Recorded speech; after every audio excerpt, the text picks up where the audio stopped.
everyone. Today we are talking about India's economy and the government's growth target. The nominal GDP is expected to miss the government's 10.5% growth projection for FY25, marking the second consecutive shortfall. Economists cite muted capex spending as the key factor.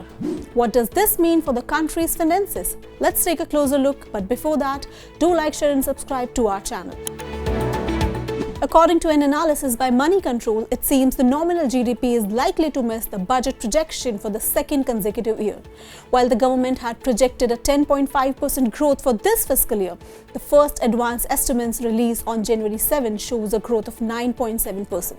The government had also set a nominal GDP target of Rs 326.37 lakh crore for FY25, but the initial estimate puts it slightly lower at Rs 324.11 lakh crore.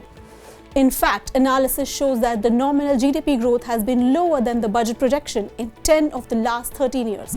For example, in FY24, the budget projected a growth of 10.5%, but provisional data later pegged it at 9.6%. Interestingly, in FY22 and FY23, both years characterized by post-pandemic recovery, the actual GDP growth exceeded the budget projection by over 3 percentage points. However, this is not all.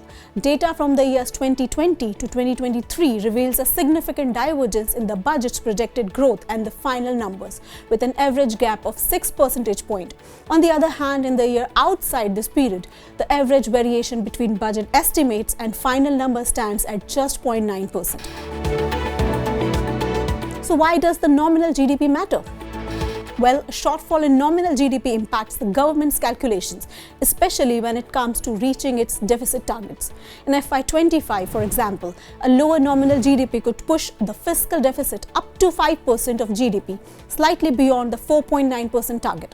However, experts suggest that lower spending, especially on capital expenditure or capex, will help keep the fiscal deficit in check. Nomura economists believe the fiscal deficit could edge up to 5% of GDP due to lower tax revenues, but underspending on capex is likely to ensure that the overall fiscal target remains on course.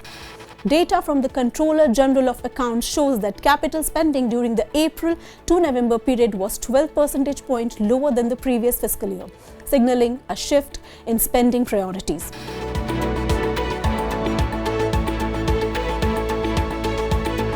Now, while the government has missed its 10.5% target for nominal GDP growth over the past 2 years, economists are optimistic about the future. Looking ahead for FY26, they expect nominal GDP growth to hit the 10.5% target with a real GDP growth of 6.5%. If achieved, this would bring the fiscal deficit down to 4.4% of GDP, continuing progress in fiscal consolidation. As D.K. Srivastav, Chief Policy Advisor at Ernst & Young India, puts it, this could be the third time's a charm for nominal GDP growth, and the fiscal deficit could see further improvement as India moves forward. Well, that's all for today. We'll keep an eye on these developments and bring you more updates as they unfold. Stay tuned and thank you for watching.